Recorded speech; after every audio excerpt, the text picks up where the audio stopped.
Welcome to Athletes Unlimited Pro Volleyball, presented by the U.S. Air Force. This championship is a 5-week sprint. Week 1 is for learning. Who are the new impact players? Who is a championship contender? Week 2 will test those answers, and we begin with first-time captains and former teammates facing one another. Team Caffey taking on Team Abercrombie. From Arizona Athletic Grounds in Mesa, Arizona, this is how it works. We take 44 elite volleyball players and put them into 4 teams. Every Tuesday there is a draft. They go and play 3 times on the weekend in an innovative scoring system, points for team wins, individual stats, as well as MVP voting. Welcome inside, everybody. Once again, Kevin Barnett alongside Olympian Key Michael. Key, for just the second time in league history last week, we had one team provide all 4 captains for the following week. What impact does week 1 have on week 2? Well, hindsight is 2020, but it seemed like highway robbery last week when Betty Dela Cruz picked her team. But of course, we have now had some unknowns that have become very much known entities. So I am so curious to see what we're going to see out of 2 captains. We've got an opposite in Brittany Abercrombie, who made sure that she got her libero of choice in Morgan Hentz. How does that differ from the strategy of a very top blocking middle in Kayla Caffey, who's giving the starting role to a brand new setter in Maddie Buck? So Abercrombie and Caffey face off in the very first match. The capable lefty really showed her value in week 1, Brittany Abercrombie. Oh, she was fantastic. Top draft pick of the week. She did not disappoint. A crucial part of that purple puzzle last week. She put up some spectacular numbers. She was MVP every single night. Found herself in the captain's chair for the first, but probably not the last time this season. And as an opposite, Abercrombie, you know she's going to be a huge part of her own offensive strategy. However, will the reception be good enough to use her middles? That is the question. Kayla Caffey on the other side, a dream start to this season, specifically at the net. 12 blocks in over the 3 matches. She was a crucial part of that very well-oiled purple machine Betty had last week, but now, as a captain, her strategy, first and foremost, firepower. She immediately shored up 3 pins before moving on to any other position on the court. That's a middle mindset right there. Those 12 blocks were record-tying for a weekend of Athletes Unlimited Volleyball. Outstanding. We'll see if Caffey can keep up that pace. Remarkably fast, left to right and off the ground. Number 28 this week wearing the blue jerseys. Team Abercrombie on the other side going to look to a pair of lefties. It's not just Brittany Abercrombie, also Danny Drews. And we talk a lot about how lefties are an interesting style of attack. It's very different for the blockers to try and line up against them, whether that be a left side or on the right side. So yeah, 2 very interesting players side by side on the orange side. So many questions about to be answered. The role of captain is a difficult one. I talked to Natalia Valentin-Anderson, who was a captain last week, has a lot of experience with that role. She said, yes, it's totally different. There are hard decisions to make, and they have to be made quickly.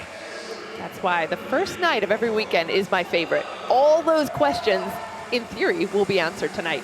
Will Brooke Nuneviller continue to be dominant on the pin and in every phase of the game? Number 3 in blue will get us started. Our first match of 6 in week number 2. Glad you're with us here at Athletes Unlimited. First ball goes outside. It is Drews, and she is blocked right away. Did Payne or Caffey get that one? I'm giving it to Caffey. I'm always giving it to the middle, but I love the setup from Payne. And those 2 are going to be really fun to watch together this week. Caffey, so fast, as you mentioned. She's going to close to her pin almost every single time. Keeps Nuneviller at the line, working on Drews again. Backslide, tipped over and just out of bounds. That was one of my questions for you coming in, Key. What support would there be for Danny Drews on the outside? Teams have targeted her. How can Morgan Hentz take some of the pressure off number 1? Yeah, they can try and maybe take a little more space from her, give her less of a channel to work with. As you can see, Nuneviller is trying to work sidelines, both the sides, get her out of the offense. But if some of that pressure can be taken off, if she can focus just on the attack, not have to worry about that first contact, she could be absolutely lethal. Team Caffey off to a dream start at 3-0, and Key, per your request, that first block did go to number 12, Kayla Caffey. Well, there you go. Short serve this time. A lot of variation in serve. Abercrombie out of the back row, and the captain cannot side out. Will she call a timeout at 4-0?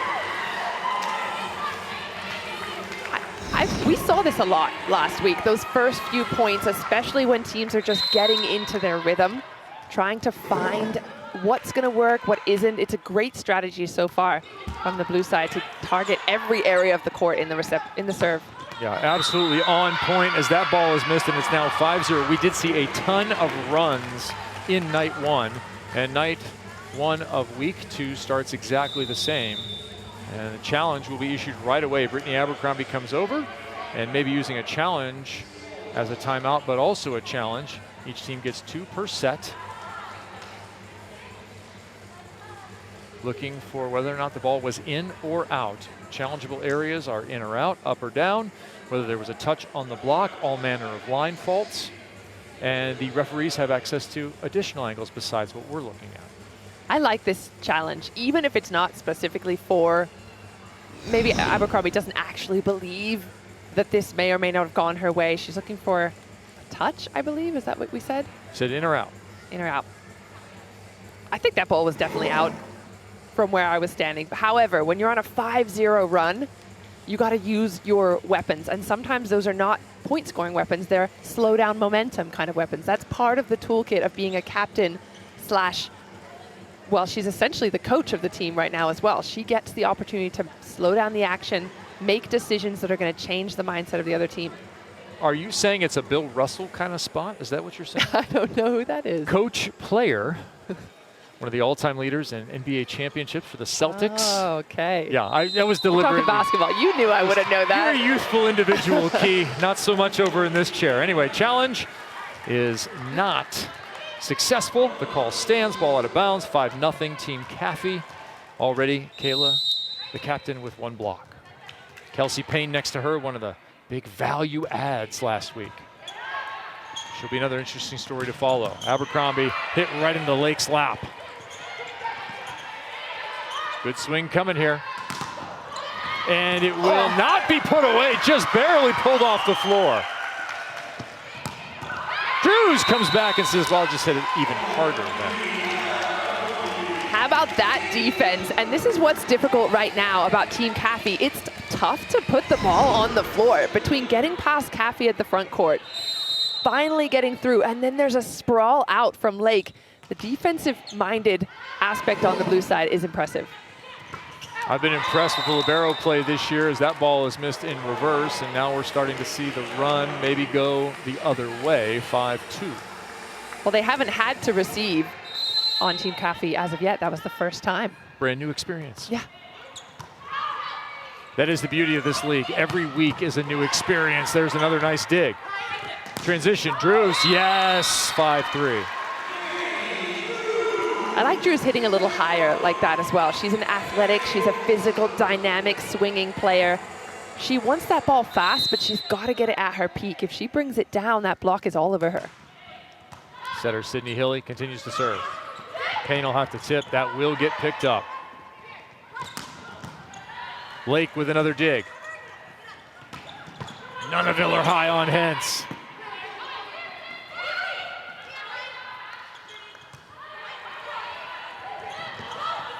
Thrown back, long arms.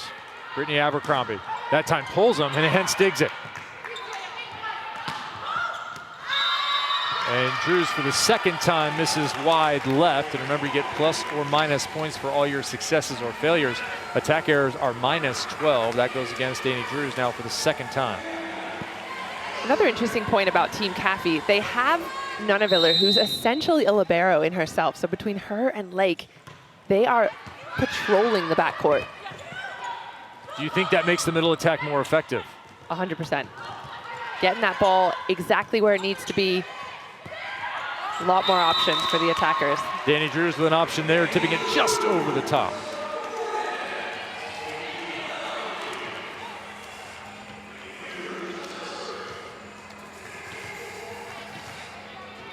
Drews back to serve. One-time Utah star, as was her mom. Same head coach. Good job, Beth Lanier. Abercrombie, high, hard, through the hands, and down for 12 points. If the fans are watching and trying to figure out what it is that makes Abercrombie so effective, have a look at how high she contacts the ball there. When she takes it, she's essentially at the fingertips of the players on the other side. She's not bringing that back to their range. Lake another cover. She's already made a difference, but the second ball cannot be handled. Whose ball is that, Bug or Nunaville? Bug. 1,000 times Bug. She's in the right position. Unless, I mean, obviously a miscommunication can happen, but it looks as if she's called it off. Nunaville then saying, do I take it, do I not take it? Those are the things you're going to see a lot more of in day 1 than in day 3. 1,000 times Bug, but not 1,000 bugs. Those are two different things. No one wants the second. Right side, Bug delivers to Payne for a kill. I feel like we've already seen a lot more consistently high attacks night 1 of week 2 than we did night 1 of week 1. Good pass by Hens, perfect in fact. Abercrombie bounces it through. Hilly with the easy pickup. Abercrombie again inside, opposite to opposite. Block deep, good. That will be a middle, picking up some points, Lauren Page.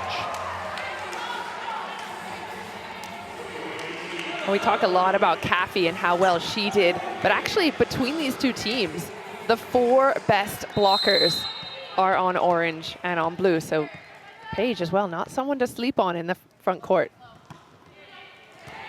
Tough short serve, overpass, redirect, but there was a net violation against someone. I'll tell you what, I might challenge that. I thought that was Molly McCage, unless Emily Thader knows something I don't know, which it appears she does. I thought I saw Bug going for it in the joust. Tough to tell. Someone went fishing.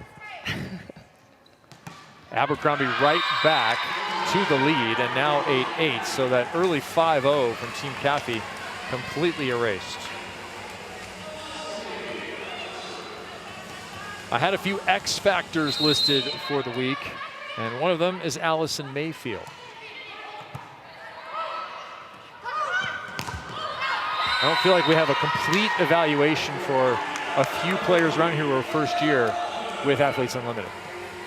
I tend to agree with you. I don't think we've seen enough of Mayfield to make a full decision, but wasn't super productive in week number 1. She's now having to take that spot, some of the pressure off Nunaville, but will she be a strong enough attack to do it? That's one of my big questions. All right, Nunaville misses that time. On the other side, Hoffman, number 21 in orange, is the other outside hitter who I feel like we're just waiting. It's sort of a vacuum of info.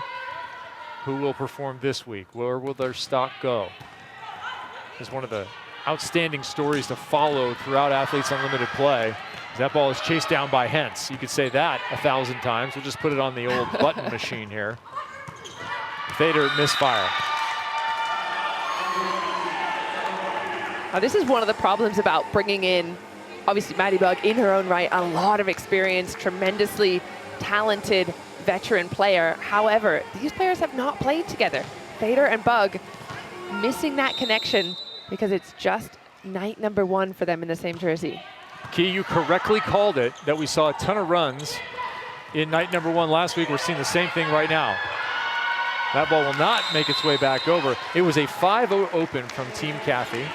Now it's gone 11-3 the other direction to that last point for Team Abercrombie, and they continue to lead. Now, that's a phenomenal comeback. And again, these two teams just feeling themselves out, feeling out the players that they're now on the court with that they weren't with last weekend. Springfield, Missouri's Emily Thader to serve. Hoffman with a kill. Second one for number 21. Hoffman, I think, someone that's going to have to produce a lot more. Again, Danny Drew's fantastic power, athleticism. Hoffman a little more calm, a little more reserved in terms of her point scoring. Another good opportunity for Team Abercrombie. Molly McCage getting in on the action. Hens, airborne. Set over is good. That was tricky. Great choice by Hilly. She and McCage were together last week. That's certainly a combination that we love to see. Didn't work that first one, but Hens making sure that Hilly has another opportunity. Awesome up there, flying the Hensman. That ball will have to go. McCage with the stop. Will she get it back here? Yes, she will. Excellent touch from Nunaviller. Both teams trying to go to the middle. Payne, right side. What a move by Hoffman. It is hard to get a kill here in Mesa. Caffey finally does.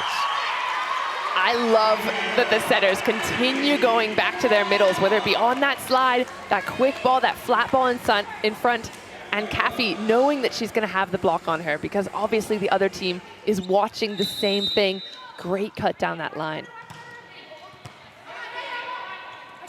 Drews, pass, swing, dug. Oh. Hence underneath it again.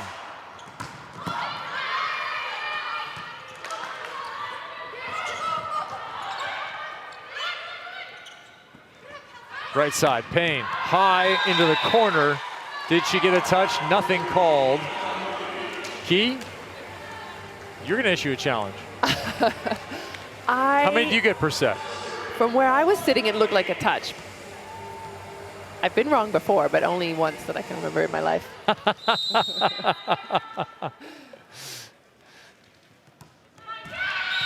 There we go. That one into Ball the never net. lies. There you go. Must have been a touch.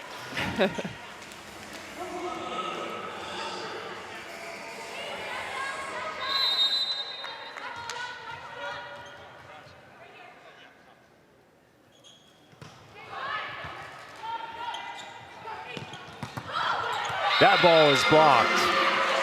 Payne will pick up those points. Payne and Caffey have got Drew's number. They are all over her in terms of slowing her down, reading her timing, and again, lefty. It's a tough position to be in, but they're doing a great job of it. The 5-0 open was with Nunaviller at the line. Could be a bad rotation also for Abercrombie. Another chance to continue to run points here. Lake bump set. Hence another dig. Lake underneath it. Both liberos collecting points in this rally. Abercrombie over the top. Some of the soft stuff is going against Team Caffey. Technical timeout achieved at 15-12. Team Abercrombie with the advantage.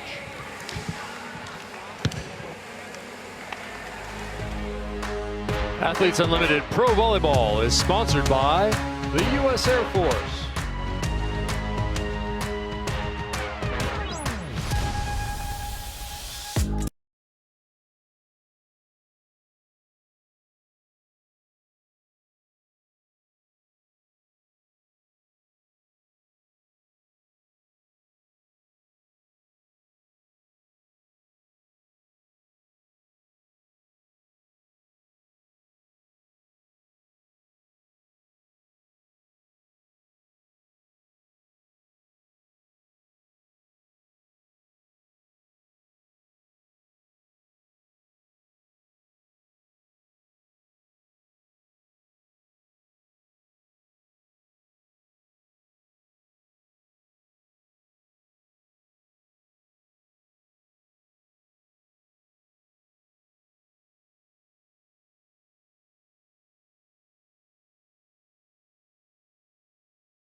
Set number one, Team Abercrombie up 15-12 on Team Caffey. All right, volleyball pupils, Professor Key is at the board. Pay attention. We're talking strategy, Kevin. We're talking draft strategy in particular. We've got two captains here that were part of this dominant Betty squad that swept last week. I wanted to know who were going to be their first picks. Well, as a middle blocker, Caffey's taken an outside, an opposite, and an outside. So the first thing she's doing, she is shoring up her offense. The other thing, one of the best blockers, two of the best middle blockers together. So we're talking about a lunar eclipse there between the two of them. And one of the climbers of the week was Maddie Bugg. So I was so interested, and continue to be, to see how this combination works together as she rose up in her draft strategy. On the other side, Danny Drews was lightning last week, and of course she came off the board, one of the first. A setter was interesting to me that Sydney Healy was taken so high, but then I thought about this combination, Molly McCage and her, absolute butter last week. So Morgan Hens, we know she's going to be fire in the defense. However, if I were a captain, if I were a middle blocker, this would probably be my strategy. It paid off in the early parts of this set. Let's see if it continues to do so. All right, Volleyball Free Association 101 Class 1 is in the books. It's available on demand on video if you want to go back and review before the test. Team Abercrombie 15-12, despite opening this first set down 0-5 to Team Caffey. Team Caffey now the team that is going to be forced to respond. Sydney Healy back to serve. Maddie Bugg in her first extended action did not play much at all last week. Drafted as a starter this week by Team Caffey, a team that features 9 of their 11 athletes in their first season at Athletes Unlimited Volleyball. Only Caffey and Nunaviller are in their second.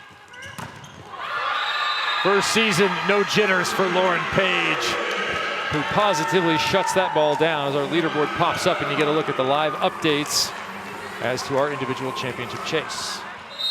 Key, welcome back from the class. Thanks, Kevin. A service out of that one. Were you able to stop at the cafeteria and pick anything up? I got some snacks for us. Yes. Yes. Absolutely. We will make it through the night. Applesauce. Great. How much fun did you have putting together those emojis? I forgot to use the most important one, which was the haircut emoji. I was going to use it for you. Throwing it back. I really liked the butter one. That was my favorite. Perfect pass. Page! A little touch. Hit it softer, Lauren. Killing me softly with his song. Killing me softly. Never mind, no? Your singing is killing me softly. It is not. And probably it's the viewers killing as well. everyone.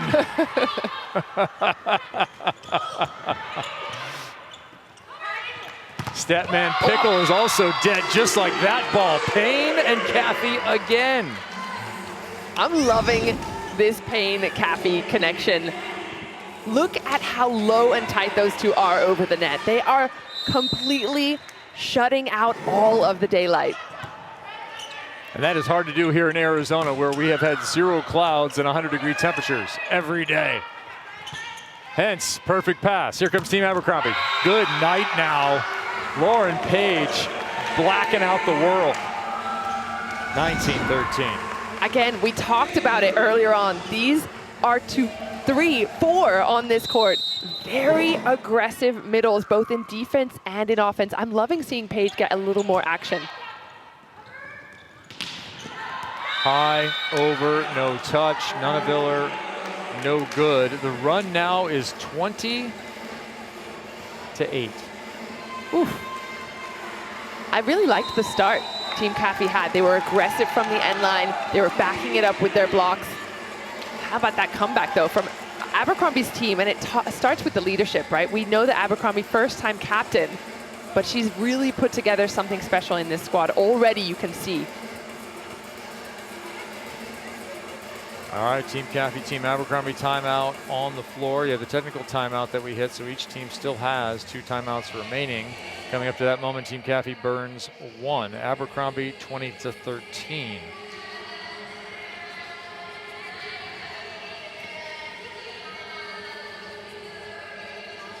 Now, if you'd wonder a little more in depth how the Athletes Unlimited scoring system works, let's give you some information on this championship chase and how it all goes down.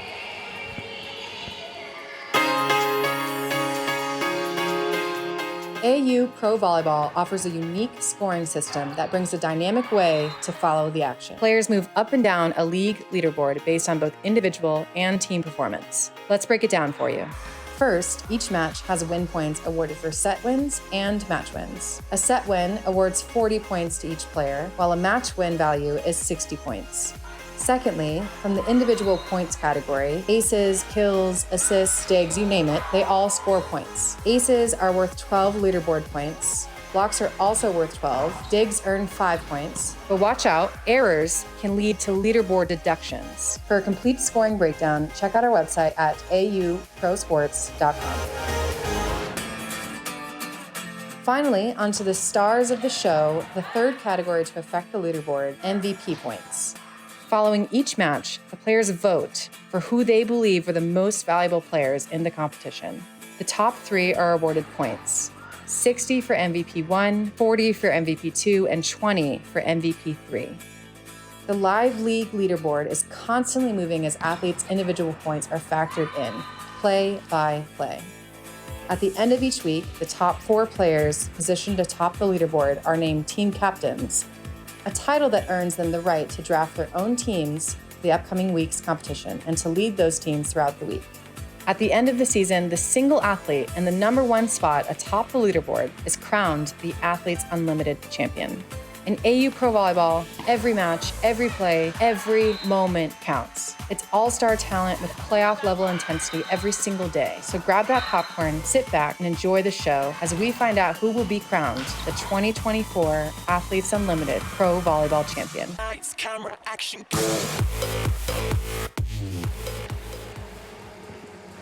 All right, pop quiz for the fans at home. Whose voice was that on the voiceover? Go give it away, Kevin. I know had you know. the same question. I was going to ask you the exact same thing, If I didn't know who it was, that'd be bad. That'd be poor showing. Mind meld. But I want the fans to vote. I want them to write into our socials and let them know. I keep wanting to give 12 points for a kill. It is only 8, despite the fact that I have that offensive mindset and I want every kill to be worth even more. Remember that the sets are worth even more with those 40 points and 60 points available, 40 for each set, 60 for the overall, and that's what everyone's looking for here in the first, as that ball is knifed out of the timeout right between the blockers. Little double sub action coming on. Marley Montserrat, who spent the first week as a starter, on alongside Becca Latham, number 78. So first extended action for the player out of Austin, Texas. Played for Denver. We talked to her last week, but we haven't seen her get an opportunity to affect the offense. We will now.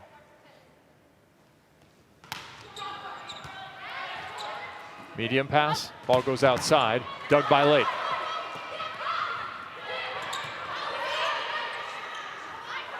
Latham right away gets a swing.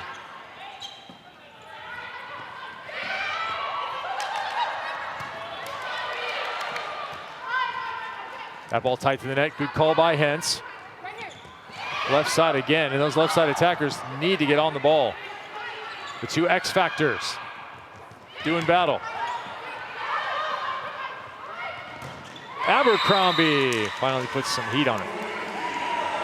And another question that comes out of the draft as the weeks unravel is how do players deal with their movements up or down that draft board? So now Montserrat in a non-starting role, whereas last week she was heavily involved. Now she has to come off the bench, sometimes slightly cold. How does she deal with that new role? Do you like the double sub as that ball is passed poorly, free ball coming? In general, I like it. I like putting more strength at the net, more height in the front court, especially if you have smaller setters. It's interesting because, for example, this team I think has 2 of the taller setters in Mighty Bug and Montserrat, but if you look like a Natty, Valentina Anderson, across the front row can be a huge weak spot. Or a Nutsara, who will not be afraid, I think, to take herself out for Alicia Childress. This is our first of 2 games as that ball is killed by Becca Latham. Our next matchup will be Team Betania de la Cruz Mejia, taking on, of course, another player from her team last week, and that would be Team Nutsara. Overpass. You have to put those away. Second chance. Do not send it near number 46. High into the ceiling, still good, coming off the light, along with 10 years of dust. Actually, can't even be true. It hasn't been here for 10 years as that ball's killed by Hoffman.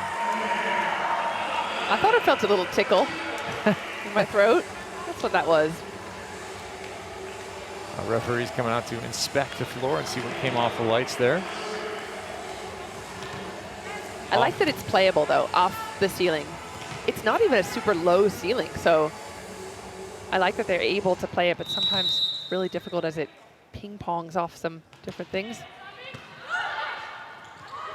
That ball a little bit tight for Nuneviller, and the block wins the battle. Sydney Hilly will take 12 points. And here's a perfect example of what we were talking about, leaving your setter in the front court or doing that double sub so that she's out. Hilly, one of the taller blockers, that ball really tight on her. All she has to do is stay exactly where she is and strong in the shoulders.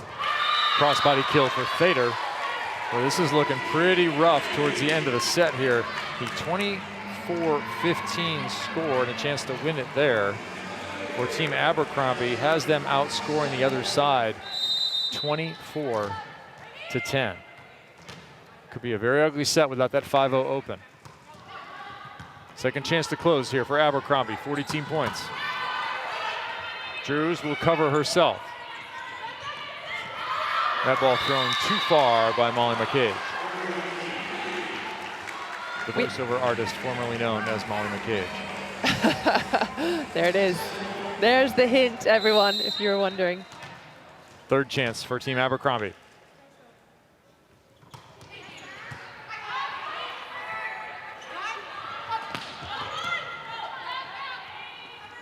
Nuneviller left side.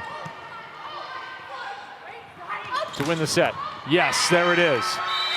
A fine first set performance by number 21, Claire Hoffman. Originally from UW. Now an extended professional career for her. Team Abercrombie, what a performance. 25-17.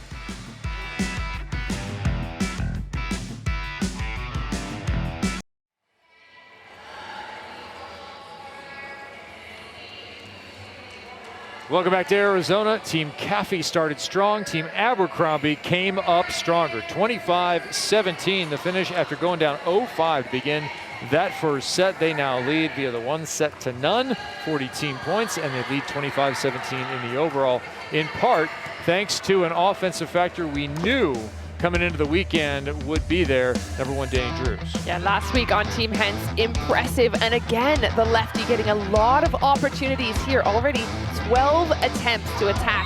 She ended up with 3 kills, but the block is all over her, so she's having to work so much harder to score. Luckily, she's pretty comfortable on the right side, on the outside, coming from the pipe in the backcourt.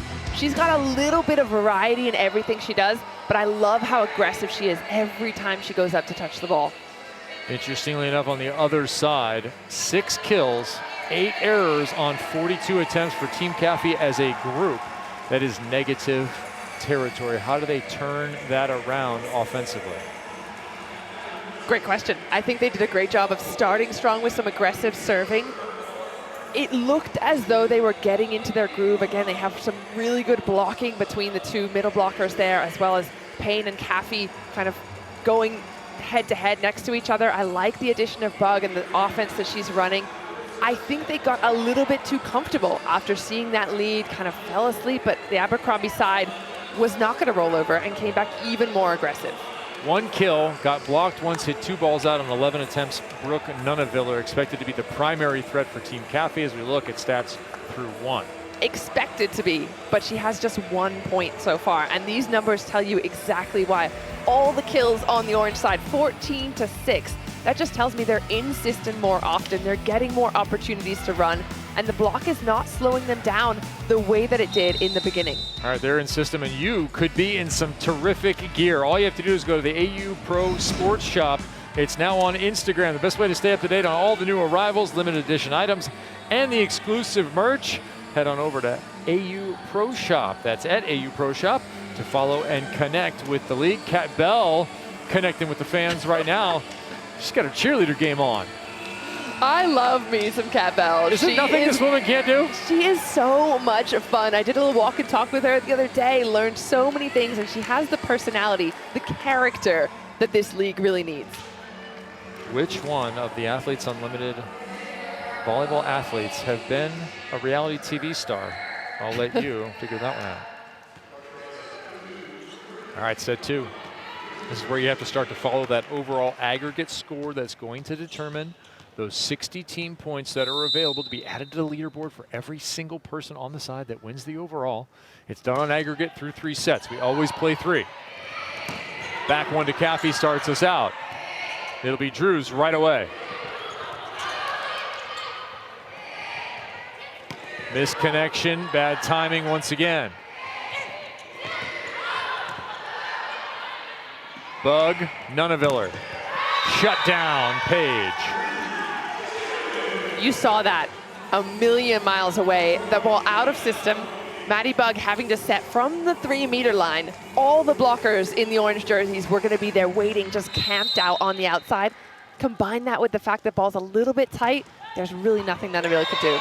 Ace service to follow. Those aces are worth a ton of points too. Those are plus 12. Sydney Hilly is going to collect it, and it's 2-0 Team Abercrombie. They continue the role that they were on.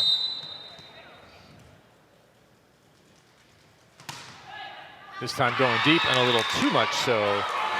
First point for Team Caffey.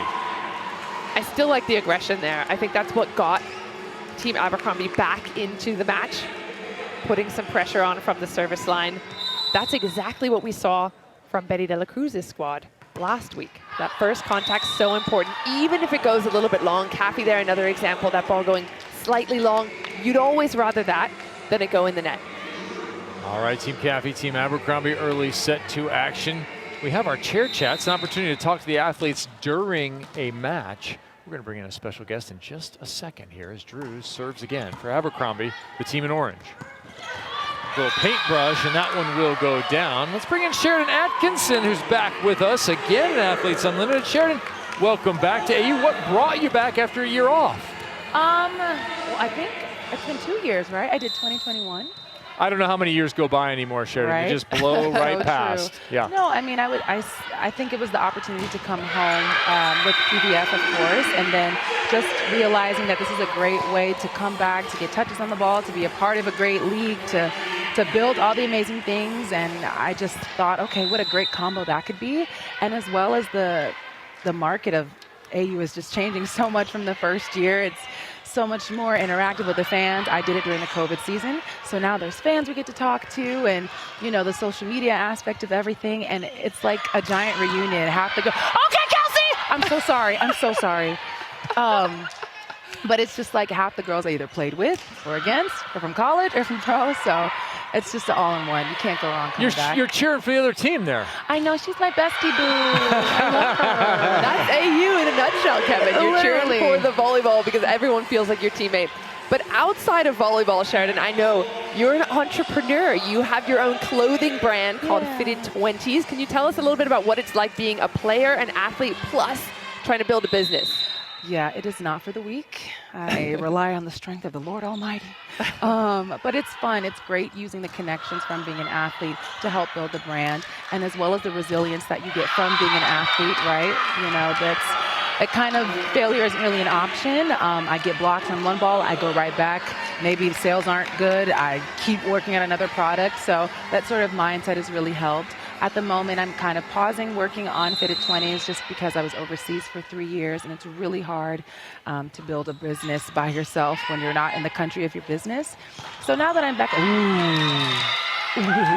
so now that I'm back in the States, and hopefully will stay, I can get started on that again. You played for Panathinaikos in the Greek League. You had a tremendous season, league MVP. Yes. What was right about that situation for you?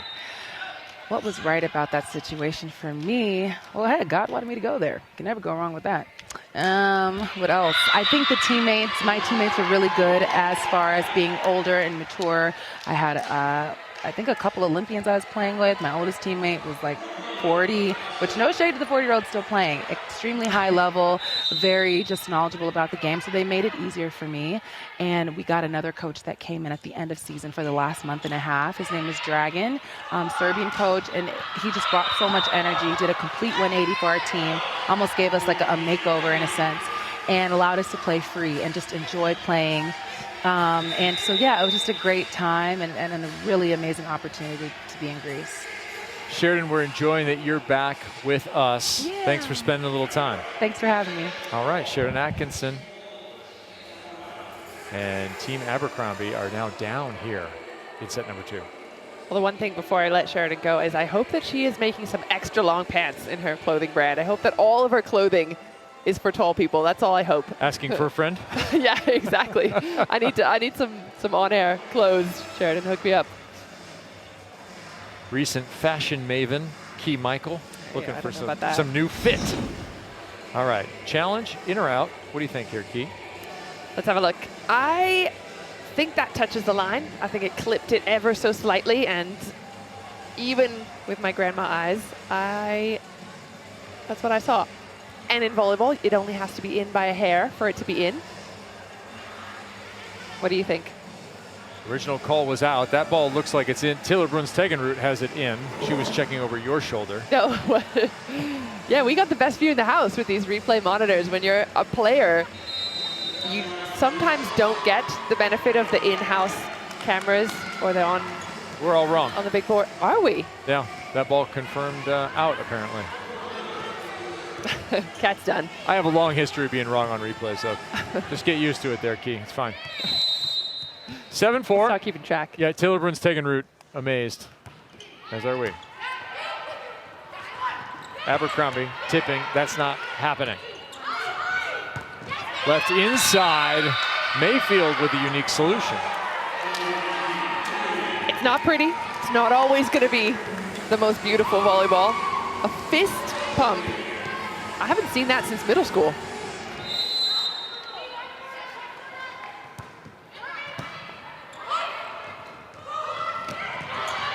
Jam covered. Abercrombie goes for it, and she cannot be covered. Mayfield back-to-back plays. Allison Mayfield making her presence known, the 34-year-old outside hitter and one-time Kansas star. Is it just me, or has Abercrombie been blocked more in this match than she has the entire first weekend? Yeah, they've been on her, and that's one of the challenges of Athletes Unlimited, is that ball is also blocked. Abercrombie again, and the run now is 9-1 for Team Caffey. Team Caffey leads overall 10-4, and that will precipitate a timeout from Team Abercrombie. They've done it before. They were down early in set 1. They find themselves down in set 2 once again.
Playing for a cause is one of the coolest things about Athletes Unlimited. Just to be able to use your voice and give back to communities that maybe are underprivileged or just need a voice, I think is so cool. I just feel like so empowered that Athletes Unlimited gives us that platform to like pick something that's meaningful to us and then support them. Athlete Causes gives you a chance to look outside of yourself, to care about someone else, to care about a different group, and to, you know, bring light to them. At the end of the day, we do take off these jerseys and we are human beings and we feel the impact just like the rest of the world. So it's huge for us to be able to use our personal platforms to, you know, shine light on things that are meaningful to us.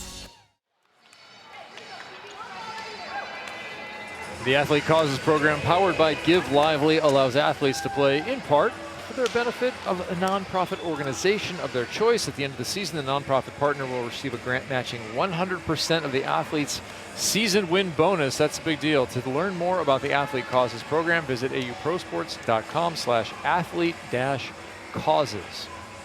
This is unique to Athletes Unlimited. In my entire playing career, I was never given the option to give money back or to give any kind of donations or support to a local cause in collaboration with the team I was playing for. That just is not something that any other league thinks about, but that's just one example of the things that Athletes Unlimited are doing differently for players and by players.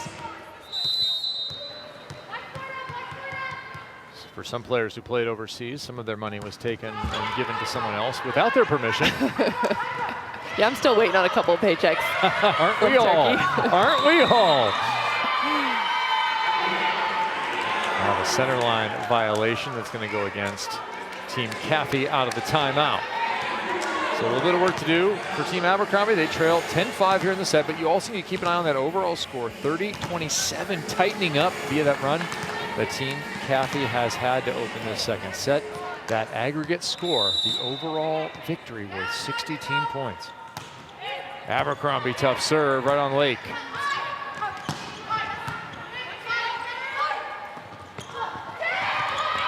Ball tipped, pancaked, and brought back. McCage runs one way. The ball goes the other direction, and an absolute crush from Claire Hoffman. You and I were chatting about maybe why Abercrombie's been shut down a bit more and where some of the offense might go on both sides of the net. Yeah, a combination of a couple of things. First of all, you have to have players firing on the outside. And she was last week, Abercrombie was with Betty De La Cruz. She had that offense pretty much baked into the strategy of the team. This time she's having to pick up a lot more of the load. That in combination with the fact that she's with Sydney Hilly for the first time, maybe those balls dying a little inside.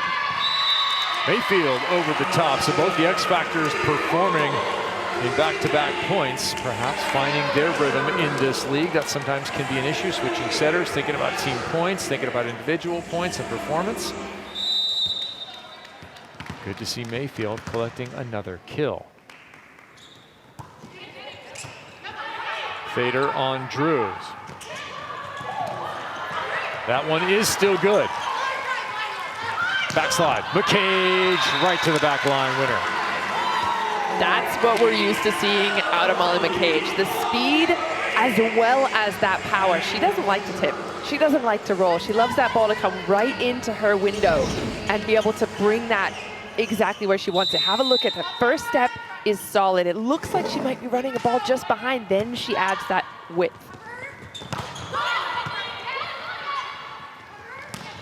Caffey quickly up, hence digs her attack. Drews comes back the other direction. Mayfield had the hot hand. Oh. Not this time. Caffey gets it right in the face off of McCage. Molly at the net showing a little concern, but everyone appears to be okay. All eyelashes remain uninjured. But this is quite the impact. That's exactly what McCage can do when she's having a good day. And again, as a good middle blocker, you're gonna see that before it happens. It's that slight little movement, getting in the right place. Kayla Caffey on the receiving end of some aggression. Payne trying to get Team Caffey back into positive territory offensively. They were there for a moment, and I think they've gone back. Kill from Abercrombie, right side. That's much more her speed. A bit more zip to that set, if there's another better way to put that. Extra zip? A little zippier. Yeah, she doesn't want it to be too slow and give the blockers time to get to her. She's fast. Payne chips it. Where do you go? McCage. Yes, another winner for number 5 in orange. The PEC chair putting the gavel down. One of my questions in the draft was, why was Sydney Hilly chosen so high? She was the 3rd pick for Team Abercrombie, and I tend to think setters, all the setters here are fantastic, but this is one of the reasons she can deceive the blockers. When she gets that ball in hand, she can make it really easy for attackers to get a one-on-one. Well, one-on-one is where Molly McCage is going to win 90% of the time. Oh, nice read by Lake. Drews with the dig. McCage working hard. Opening up space. Hoffman out of the back row. Things starting to look balanced on the orange side. We've seen a lot of action on Abercrombie and McCage of recent. Hoffman French. and Drews. French fries.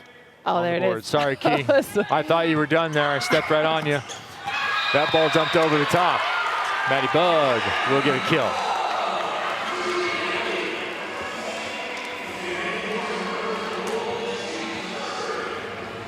Bug on her side, trying to reestablish control here.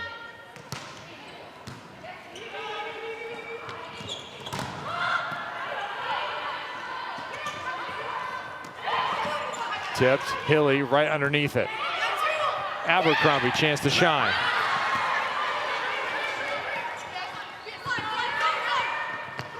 Middle, Hoffman laces another, this time it's Lake. Whoa.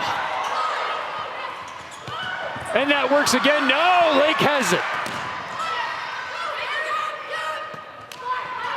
Low, outside, trouble, Payne, shutdown.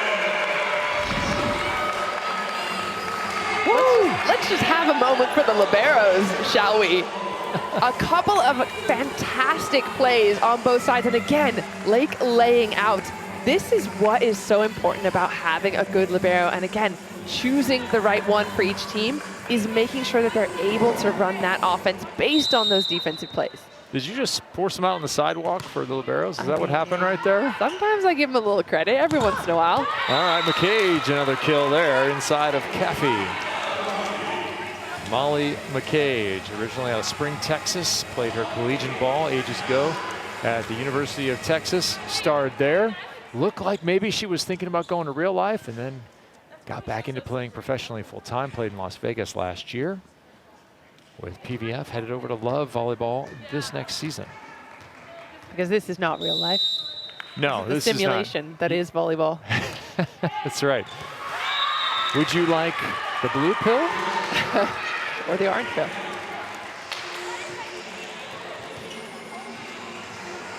McCage with the miss.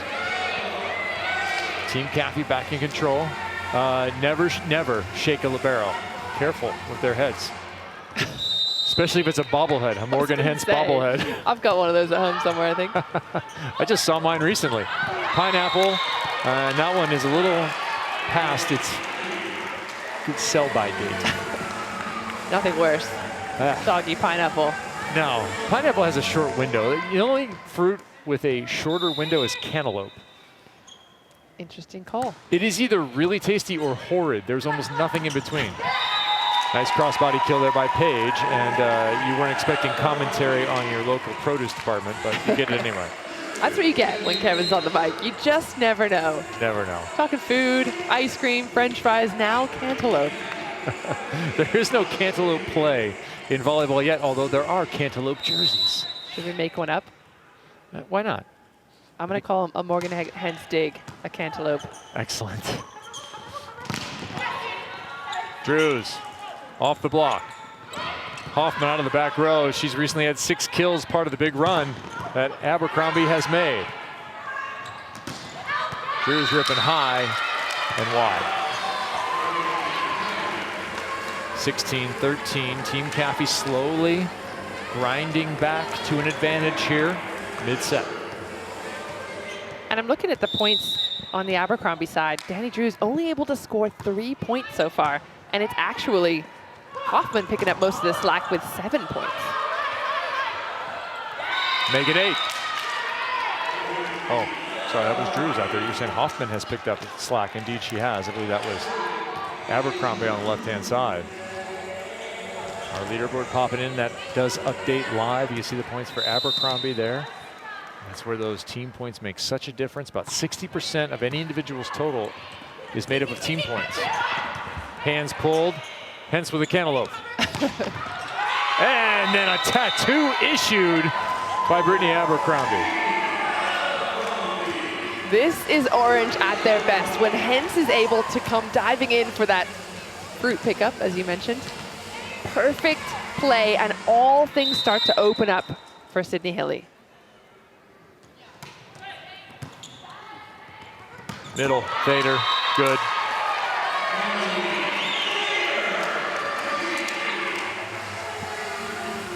Generally, 14s are quite talented. Emily Fader went to Missouri.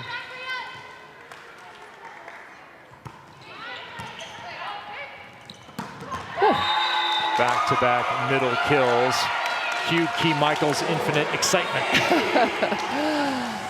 I mean, that was a hammer. I like the way that Paige is playing this week. I feel as though we didn't see a whole lot of offense out of her, but even though two blockers, and you see it there perfectly, are kind of combining, moving their hands in that direction, she's still able to find the window.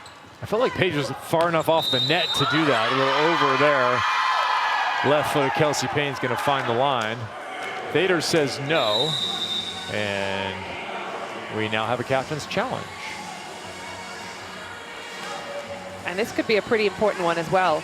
Looking at the score line, how the momentum would shift if this ends up being a tied game versus a 2-point game. That 2-point swing right here in the latter stages of set number 2. Team Abercrombie took the first 25-17, and they still maintain an advantage 42-34 in that overall score for our match victory. Originally an overcall going against Kelsey Payne, saying she was over the 3-meter line. Left foot short of that back line. I think so too. They're looking for it to be just over, but she's given enough space there. You have to actually touch it with your toe, but I think I saw a little bit of daylight there. Indeed, the referees confirm that that call was in fact not accurate. And here's where the attack went down. So when was the whistle blown? You give this some dicey territory. Had that ball been dug, we would have had a replay. Oh, yeah. But that ball was not dug, it was put away. Whistle was blown later, so that is in fact a point for Team Caffey. Otherwise it would, if play had continued, you would have to say, well, nothing was resolved, the whistle was blown inadvertently in that case with the call being overturned. And back we go. So Emily Thader, referee Thader is 1 for 1.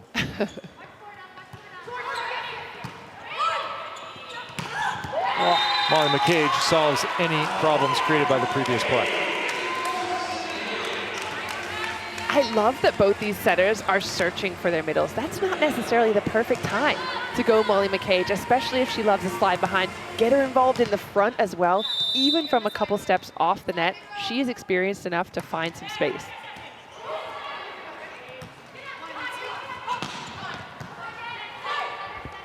Hence dig. McCage can't get a hold of that one.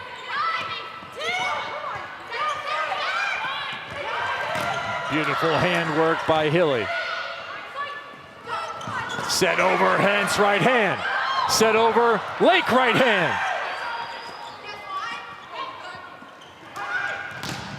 Off the block, out of bounds, another kill for Claire Hoffman. Fire emoji. Do you have that one in your magnets? Do you have a fire? Because you need it right now. That was fire emoji, but here is what is impressive to me. Both the setters making plays out of nothing. Sydney Hilly there, first of all, getting a one-on-one on the outside. Second of all, adding that speed to beat the blockers. Abercrombie, ace to follow up. And her side is on the offensive. They are in the lead, 19-18. Here they come again. An orange wave overwhelming Team Caffey, who has called a timeout. We'll have another look at that serve. Straight down the line. Very little spin. Abercrombie, again, the lefty taking it really high, targeting that line drive. Good option for the team in orange. Timeout on the floor. Let's go into the game with the U.S. Air Force and Sydney Hilly, the setter of Team Abercrombie.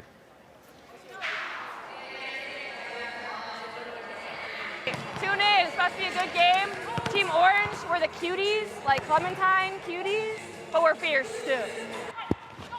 Oh, I got it! Use it! Yes! Yes! So smart, Danny! Good job! So smart. Good job. Fine. So good, Claire! Nice. So good. Good swing, Britt. Want me to lead you? Want me to lead you a little bit more on those? Yeah. Okay. Tip! Fine!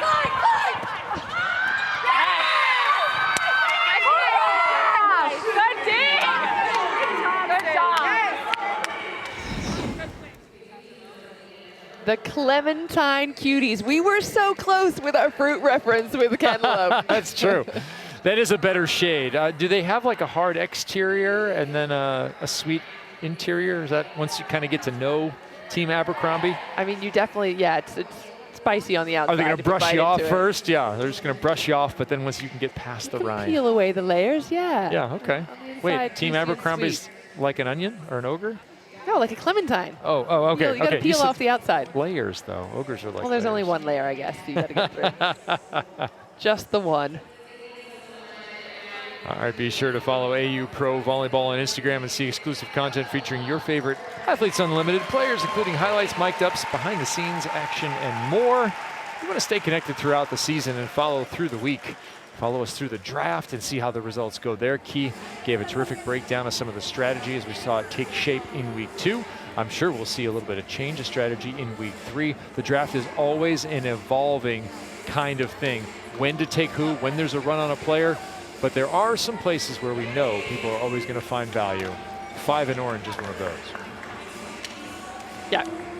And one of the things we pointed out in that draft was the butter connection between her and Sydney Hilly, which has been on point. I always love getting a little bit of Molly McCage in the offense because we see her so much in the defense, but she is an aggressive and heavy swinging middle. She's making herself available every time Hilly's touching the ball. That connection a little shaky in the first stages of this match. However, they certainly have figured it out. Yeah, they have. They led in this second set 4-3 to Team Abercrombie. They trailed the entire rest of the time all the way to right now at 19-18.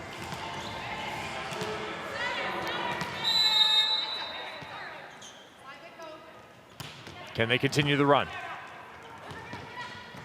Back row, dug up. Abercrombie with the defense. Substitution in and making a difference. Number 25, Temi Thomas Ilara with the kill. From where I was sitting, that looked like it was going to be another Molly McCage stuff block. The ball was out of system. It's high inside. Perfect cut around and inside, just that tiny little bit of space under the block. Back row, Drews trying to find some open floor, does not. There is almost no open floor here at the Arizona Athletic Grounds. McCage finally discovers a small square.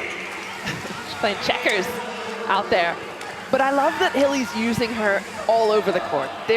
She's not a one-dimensional middle. Yes, I love seeing her on that backslide, but now you've seen her on a slide, on a B, on a 1, on a push, just every sort of zone along the net. Playing 5D chess is Molly McCage. Net violation against the attacking Team Caffey. Point for Team Abercrombie. All of a sudden, they have extended a lead that could win the set. That's something you don't see every day.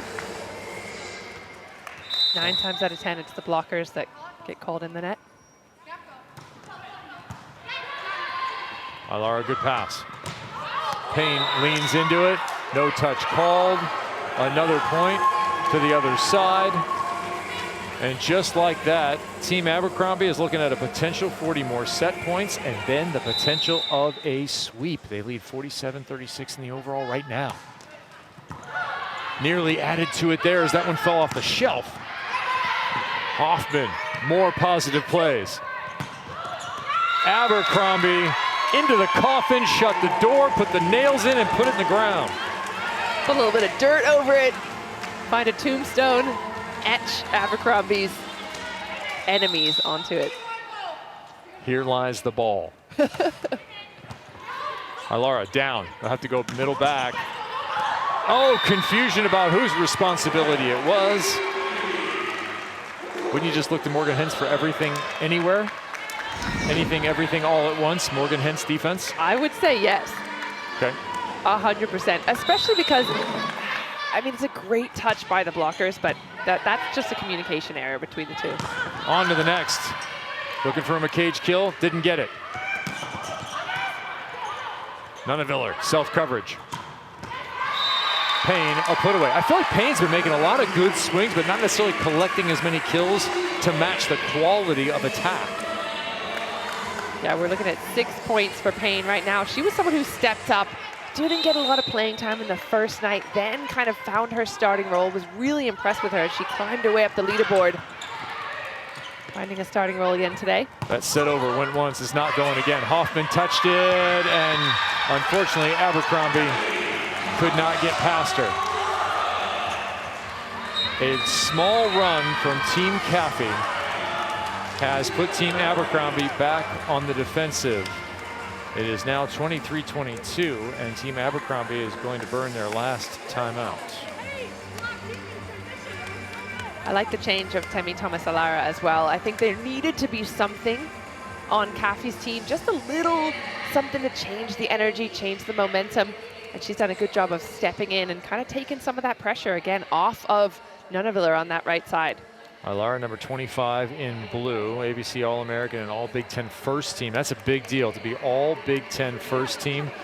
A senior at Northwestern in 22 before going on to Wisconsin. So, lots of good things happening for Team Caffey. Let's go into the game with the captain, Kayla Caffey.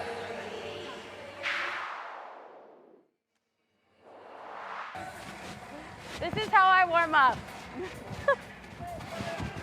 Gotta get those arms going. Phelps series. My personal favorite. Bring it around town. Yep. Woo! Let's go! Yeah. Blue Ridge! Yeah! Little parched. Gotta get you a light, a Gator light. This is ultimate hydration, Emily. Ultimate? Ultimate, yeah. Don't you want me, baby? Yeah. Wait, is that me? Oh, yeah. Okay.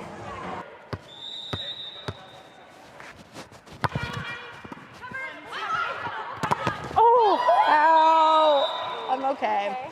Yes, I always get hit in the face. Yes. Good, yes, good. All good. Whew.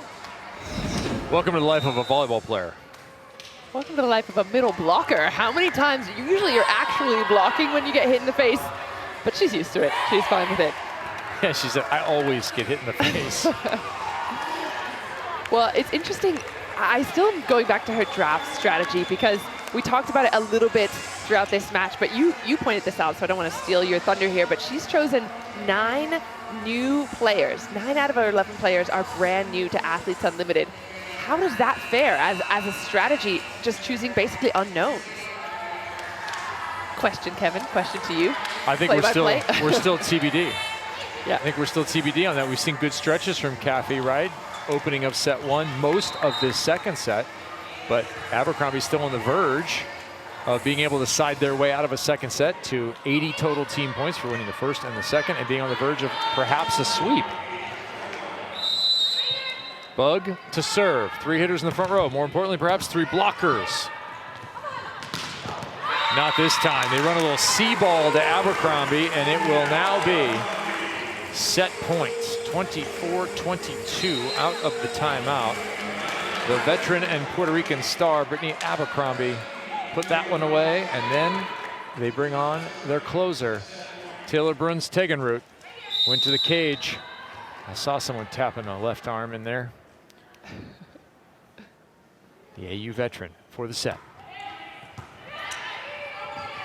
Nearly got an overpass. Extended its defense. Payne blocked, but just out of bounds. So not this time. They'll have a chance to side out for it. Also in there, you saw Paige Briggs-Romine doing some passing as Brooms Tegenroot will check back out. She was serving from a cage, and in comes Morgan Hentz. Where do you go here? Who do you set? You got Danny Drews, Lauren Page, or your captain out of the back row? I'd go Abercrombie. Okay. Good pass. There it is. And not this time. That was going to be my follow-up point, is that somehow it seems like Sydney Healy has been bringing that ball so far inside. She wants to use Abercrombie, but unless Abercrombie is sure of that ball dying inside, she can't move her feet. That time is not ready for it. Is that a setter working hard to play with a lefty and not having to set a lefty in most cases? Yeah. Leaving that ball too short. Overhead, Payne, right-handed kill. And now for the set, Team Caffey will serve. This would be a spectacular comeback if Caffey's side can take this after Abercrombie looking pretty dominant throughout this match. An ultra competitive second set. A little bit of extra time. Oh, missed connection to Lauren Page on the backslide. It is wide. The second set is over. Team Caffey fights off 2 set points, then takes 1 to take the victory. Yep. And late signal from our referees. Looked like we are on the way out at 26-24 with Team Caffey having the victory. I already wrote it down on my sheet, but we're going to take a look at it. I didn't see anything. That ball was going away from our position. Did you see anything key there with a touch on the block? Well, if Kevin's already scribbled it down on a piece of paper, I think we're done. I think we're done here.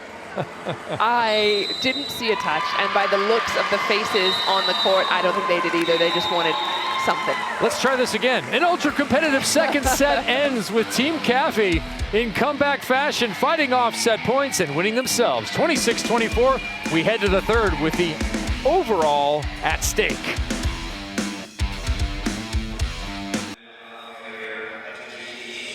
A comeback performance for Team Caffey in the second set. Despite hitting point 080 as a team, they have won the set. They have 140 team points, and they've closed the gap to just 6 points in the over.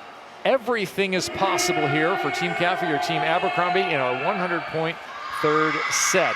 Kevin Barnett alongside Olympian Key Michael. Key, opposite play you thought would be critical, and it has been here.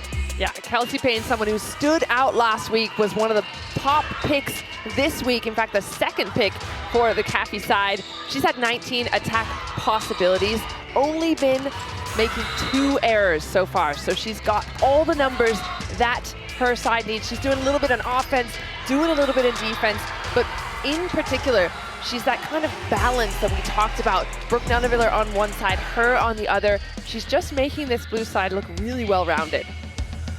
Stats through 2. One number's jumping off the page for me. Yeah, it's got to be the blocks for me. 10-5 on Team Caffey. We knew they would be a solid blocking team between Caffey herself as well as Emily Thader. However, Team Abercrombie serving tougher. 3 aces so far. Okay, this shows our differences, Keith. We're not fighting. We're just different. What were you looking at? You're looking at blocks. I'm looking at kills. Look at that, 19-31 on the other side. Team Abercrombie with all those kills, but yet 1 set lost, 1 set won. For me, it was just that tiny little bit at the end there. A couple of errors in a row that made the difference, but that just shows you also that Caffey's team are relentless. They are right there in that fight, point for point, not going away.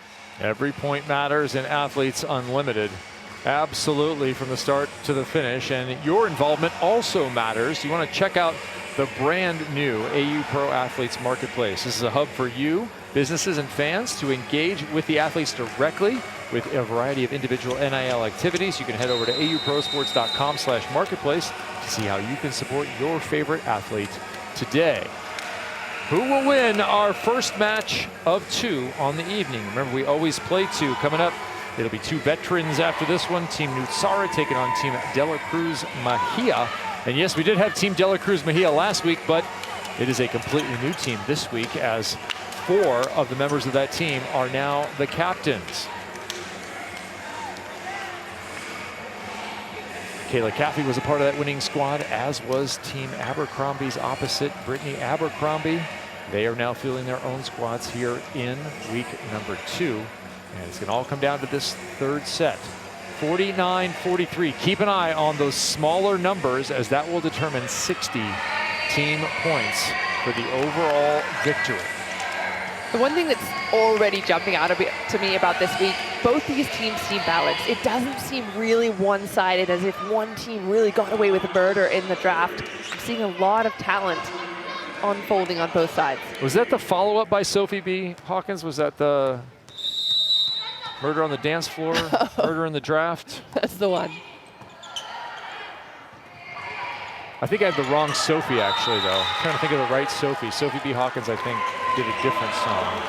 Someone will check me. We're talking about 80s music right now. No, we are not talking about 80s music. Actually, Murder on the Dance Floor came back and was quite popular in the last year because it got on some TV show, even though that song is from around 2000. Well, Sophie Ellis Bextor, thank you very much. It just jumped into my head. I'll take your word for it. That is the artist with Murder on the Dance Floor. If you're playing along here at Athletes Unlimited Trivia on a Friday night.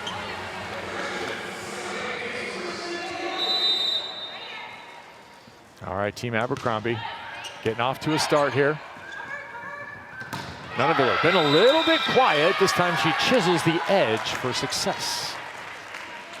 Yeah, Nunaviller was carrying the load for her squad last week. The numbers she was putting up, it's almost as if she was the only attacker out there. Now, much more balance with Payne there helping her out.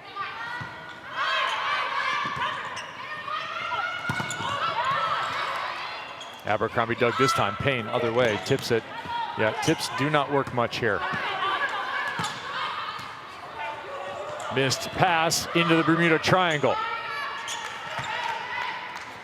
Drews, a lot of open court. Score. So Drews with the kill. She will head back to serve. A decided advantage here. 4 aces for Team Abercrombie, 0 for Team Caffey. 3 of those belong to Sydney Hilly, who picked up one just a moment ago.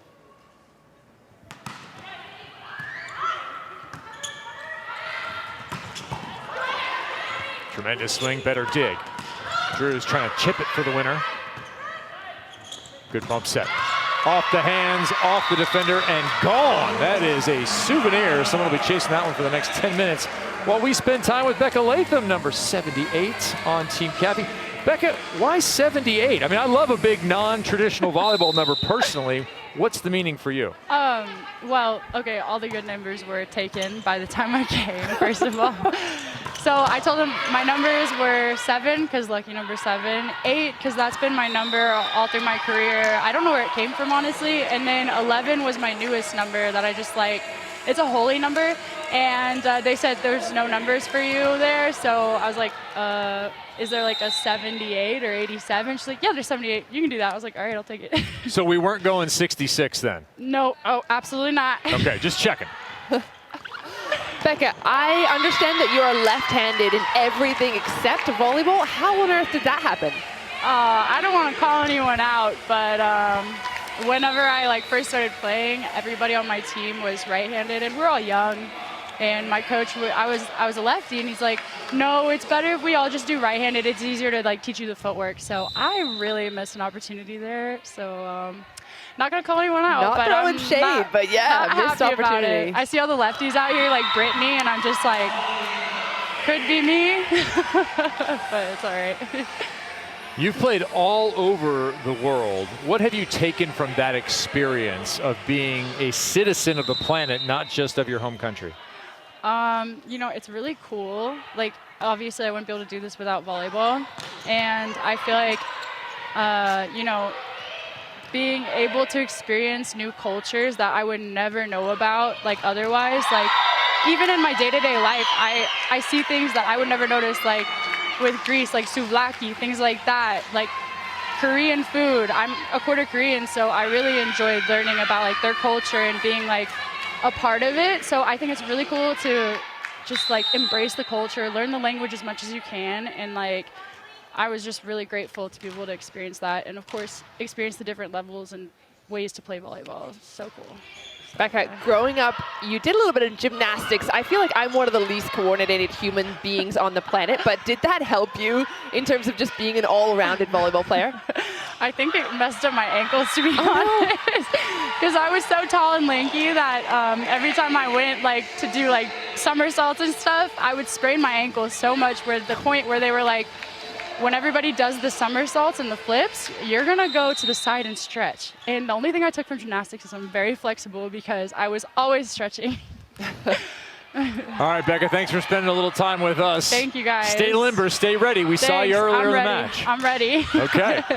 Thanks, guys. Thank you. Back to action here. Brooke Nuneviller ready with that little scoop in the back, and it pays off via the Drews' error in return. 6-5, Team Abercrombie, Team Caffey, another competitive start. I love that these teams are so well matched. There is no one running away with anything. It makes it way more fun to watch this kind of volleyball. Backslide, the cage, oh, not that time. Needed a different shaped alligator for Bug. Explain. The gator, you haven't seen a gator? Oh, I didn't see. Open your hands like that, she's a little sideways, gonna put that thing down. The lower jaw has to be below, upper jaw up high. It's all about the placement of the lower jaw. Got it. That's right. And I forget which side it is. When an alligator's just sitting there with his mouth open, if you touch one side, it will snap immediately. Touch the other side, nothing happens. Huh. You might want to know which one before you go doing it. Before I go gator wrestling down in Miami. You do live in Florida. I do. Yeah. Quick middle, Caffey. Touched up by Page. Outside, opposite Payne, high over winner. Interestingly, I mean, Payne and Nuneviller played on the same team last week, but it didn't feel as though they did. It didn't feel, especially in that first week, the first night, excuse me, it didn't feel like there was any balance. She's really taking that load, taking that bull by the horns tonight. Yeah, that was one of my questions coming in. You and I were chatting earlier. We know about Brooke Nuneviller. She was a little off to start, but she's gotten more back to being herself. Would it be Kelsey Payne or Allison Mayfield that would increase their pin production? And I wonder how that, having other people get kills, might help Brooke's championship chase.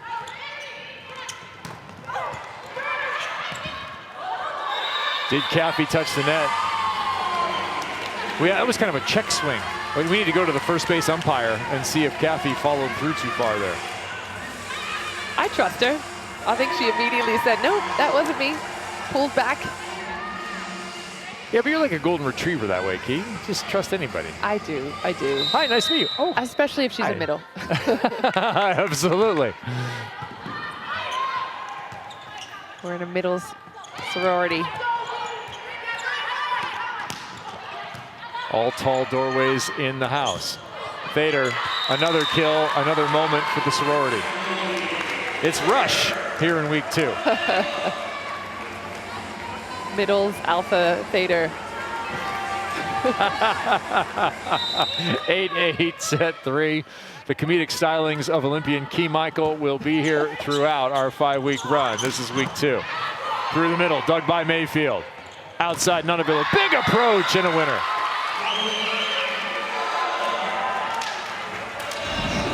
There's that Nuneviller swing we've been waiting to see a little more of. Bug having to bring it high and inside, beating off the hand of the middle. 9-8, first lead for Team Caffey in this set. Trying to extend it to 2 points. The captain looking for an assist. No. Pretty nice bump set. A little too tight. The set down by Nuneviller. She got creative for that one. Set by Caffey, the recycle, set by Thader, and the pop off the hands. I like that also hitters that are creative and clever when it comes to, if you don't have the perfect set, if your middle has to step in and set, don't just swing blindly. You know the blockers are going to be on you.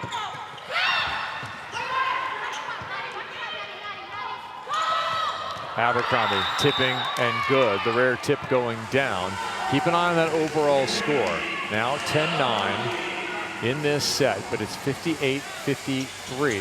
And the magic number here for Team Abercrombie to win the overall is if they score 20 points in this set. Because they were up entering this set, they have a magic number where if they get to that point, but they still lose the set, they're able to win the overall. For Team Caffey, they have to win this set and win by a margin if they want to take the 100 team points available for Brooke Nuneviller and everyone on Team Caffey. Overhead, Abercrombie, winner. That serve looking a little too simple, coming off Payne's hands.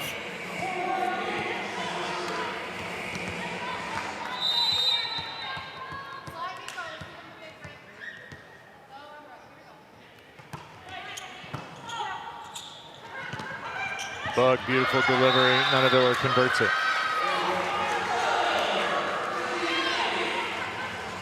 Yeah, a few conversions in a row for Nuneviller. And she typically says she doesn't like to be the player that's shouldering the majority of the offense, but she likes those kind of attacks. Little simple tips, rolls. She likes to be creative, likes to show her toolkit, not having to be that power swinger every time. Yeah, Brooke Nuneviller has perhaps the most complete toolkit in the entire gym. Spanner, ratchet, hammer, tip, good. Temi Thomas Alara has been a super sub in this one. Will she earn more time in our next match coming up on Sunday featuring these two teams? How about that pickup from Bug as well? Right place, right time, just stabbing up with a wrist. Each of these teams will get new opponents. Remember, every team plays each of the other squads. A little back flip out there. It's the only play that originated on the East Coast. And that ball is in cross court. Winner for Mayfield. Check that, Hoffman. Have a look at that. Nuneviller, basically a libero.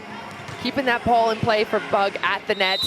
Love that swing though, just inside blockers. Went a little too far. You know that Bug was out of system. She was out of position because of that defense she had to make. Fedor tries to push it down the line where there was some open space, but she's wide right. Abercrombie back within one. Captain at the line. Switched her national federation in 21 to join the Puerto Rican national team. Mom born in Puerto Rico. Chicken wing. Kill!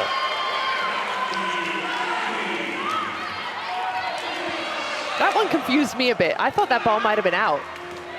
Not sure who it was the played last up. to touch it. Yeah. It was played up. It looked like the players at the net just turned around expecting it to go down. You don't expect a chicken wing to go down. Vegetarian. The bone gets stuck in your throat. It's terrible.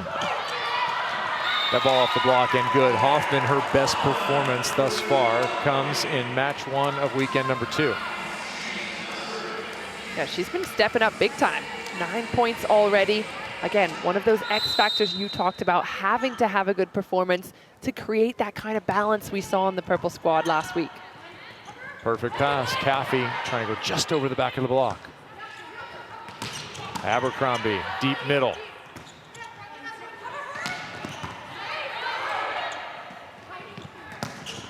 Drews, does she find the corner? Indeed she does. That's another coffin issued. Another thing we don't often talk about is opposites are not always strong in defense. Abercrombie is. She's getting a lot of contacts, a lot of balls up.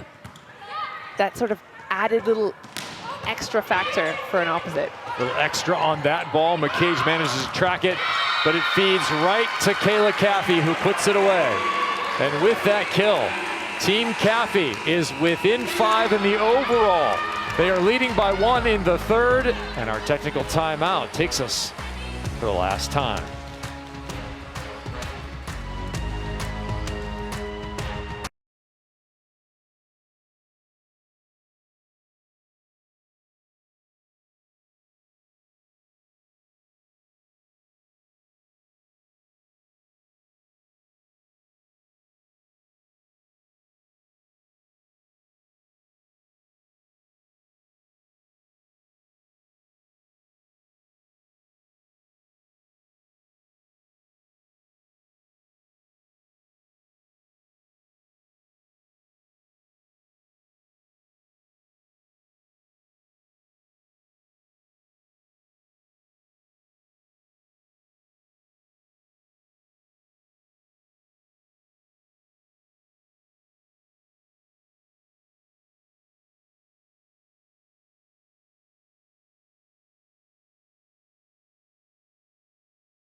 Athletes Unlimited Pro Volleyball is sponsored by the U.S. Air Force.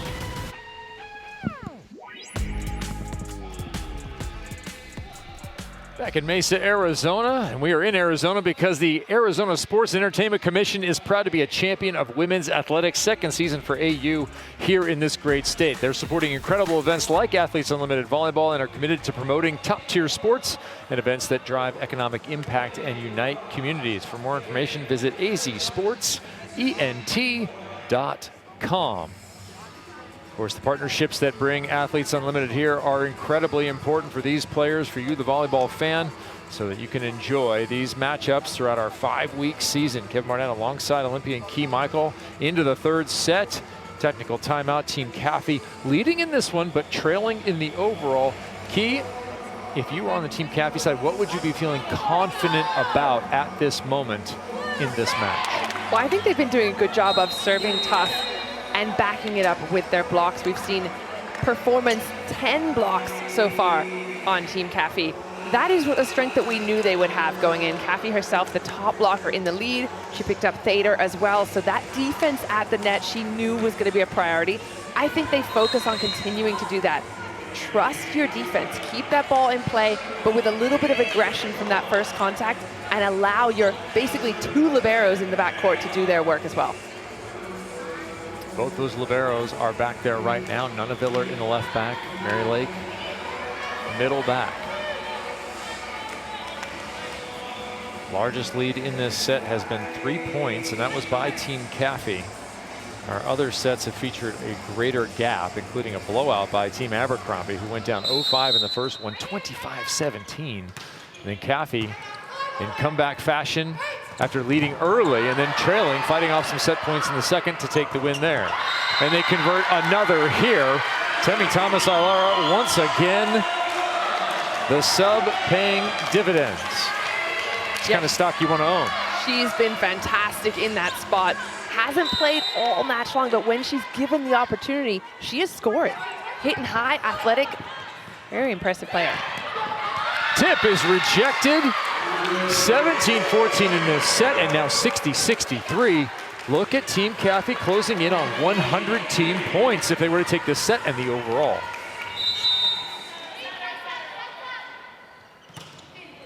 Bug down the line, working on Drews. She'll get the ball. Lake gets another dig, +5 for that. Ailara, another +8, and another kill for number 25. More importantly, her team within 2. I love this rotation for Team Caffey right now. Bug with a serve that's not too aggressive, but it has no spin on it, and she's targeting exactly who she wants every single time. Incredibly experienced overseas athlete, Bug, from a special generation of Stanford athletes when she was playing collegiately. That ball's tight and through the hands of Lake. The run ends, perhaps just in time for Team Abercrombie. They are leading by 3 in the overall, trailing by 3 in this set. In the timeout, that trail was 5 points. Now it's down to 3, so Caffey's team just chipping away point by point to get themselves in a good position. Yeah, and it's 2 on the side out there. Ailara back to serve. That will put Nunaviller back to the front row. Nunaviller, Payne, and Caffey, perhaps the most deadly of front rows for Team Caffey.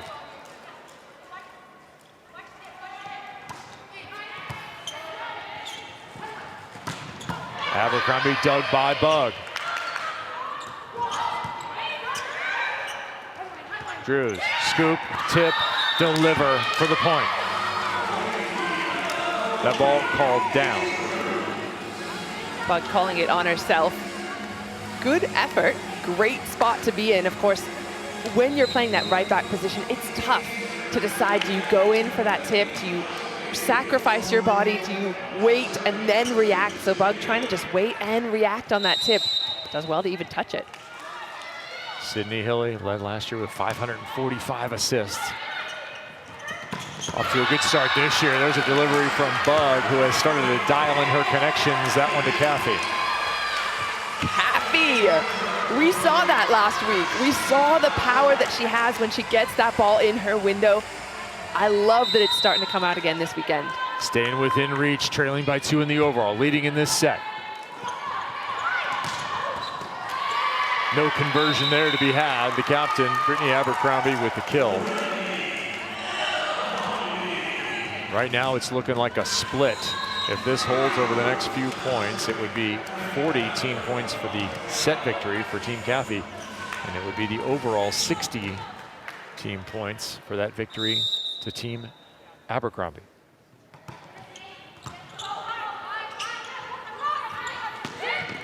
Payne tips. Maybe a must-have. Everyone trying the power tip here. Who will get a swing? Nunaviller takes one, and it's long. No touch called. Everyone pitching for a challenge, and a challenge, in fact, given. I'm looking at Nunaviller's face. She looks pretty convinced of that tip. Did it catch some fingertips on the way? Challenge from Team Cathy. Pretty crucial one as well. If you're watching that overall score, just kind of drifting away if they can't close it out. But these points here that go one way or another can be extremely important. Oh, so close. So close. The referees will have some additional angles to look at. And keep in mind that magic number of 20 for Team Abercrombie. If they can put 20 points on the board that they're 2 away from right now, that will result in the overall victory. Abercrombie knowing exactly what Nunaviller was going to try and do. Communication missing there, though. Usually, and in my experience, it's the middle who should call if you're going to pull your hands away. But it's a captain's world. Captain's world, we're just living in it. That call stands. No touch. The score remains 20-18. Team Abercrombie within reach of both the overall and this set. Drews at the line.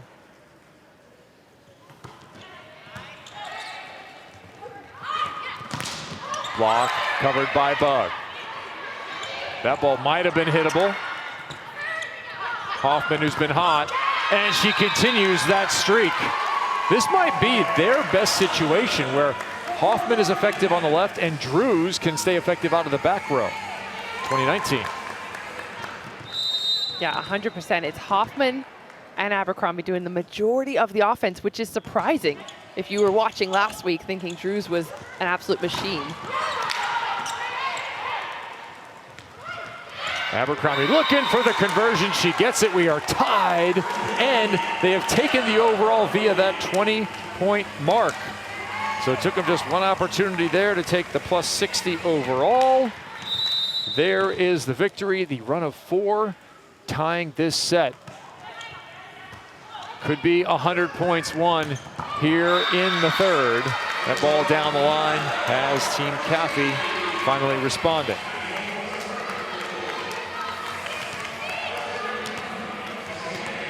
A race to 5, win by 2.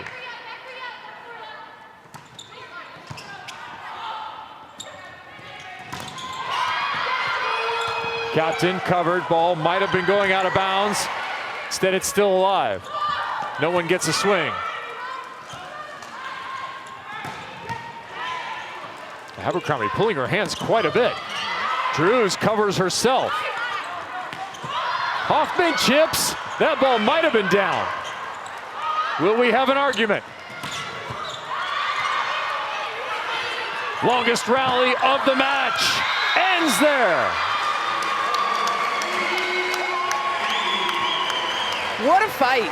What a performance in the defensive role specifically. It's heartbreaking for Hens that she finishes with a cantaloupe that's not picked up by anyone else, but I'm seeing bodies on the floor. I'm seeing scrappy plays. I'm seeing lots of heart and hustle in this last part of the match. Exactly what you want to see from both these teams. Key Michael wants a little H&H, heart and hustle. Bang through the block, Payne with the dig. Wow, a charging Mayfield made that play. Abercrombie back the other direction, but there's a little work to do. Cathy could side their way out still. They hold enough of an advantage here.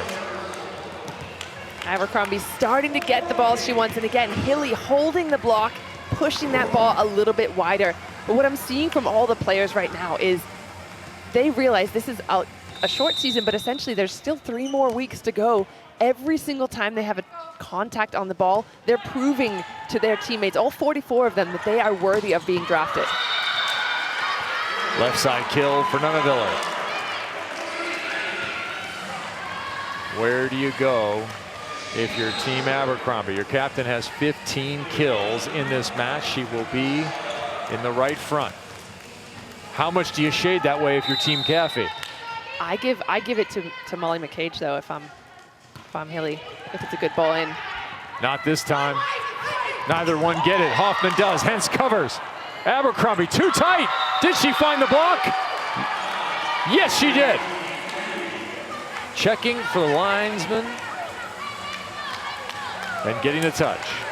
Brittany Abercrombie confirming it. I think maybe Team Caffey need to start pulling their hands away from her. Abercrombie to the back row.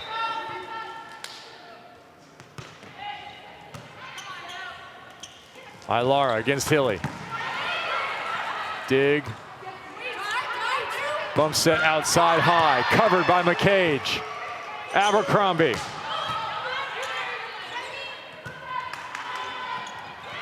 Ilara high tip, hence fully airborne. Did not stick the landing. I thought Abercrombie would have had that by herself. I don't know, the hence needed to come flying in from left field. Caffey, set point. 24-22. Thader for 40 team points. Overpass. Ilara got the touch. And this set is over for the moment. Will we see a challenge? A lot of players waving their hands. And Brittany Abercrombie calling for a challenge. As the score stands now, play called, Caffey would win 25-22. This is reminiscent of set number 2 that went Caffey's way, and Team Abercrombie didn't love that result. We'll take a look at it here. Definitely a touch on it. I think I'm seeing some fingers wiggling. Replay key. I'm uncertain. Definitely nothing in the backcourt there. Just the tiniest wiggle of the fingers. Maybe it's so tough to tell. That first one I think is the best look, but I'm not convinced 100%. There has to be enough evidence to overturn it. All right, Key remains unconvinced. The score for the moment remains 25-22, which would end our third set unless Team Abercrombie is successful, in which case it would be 24-23. And Team Abercrombie would be serving and in need of a transition kill or a block. And in fact, the call will be reversed. So unwind that play right there. We're at 24-23.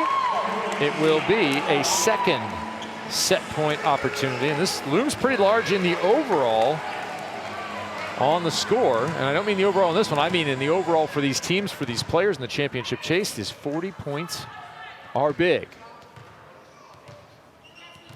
It would be 140 points for Team Abercrombie if they can come back and win this set. Otherwise, it's going to be a more even split of 100-80. It's going to sound like a darts score. So set point as everyone makes sure they're in the right rotation. A little rotation check. And back to serve goes Hoffman. Dangers to the front row.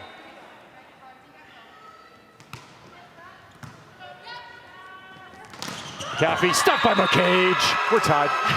Oh, Molly McCage, let him know. She is not ready to go home just yet. That looked like casual greatness.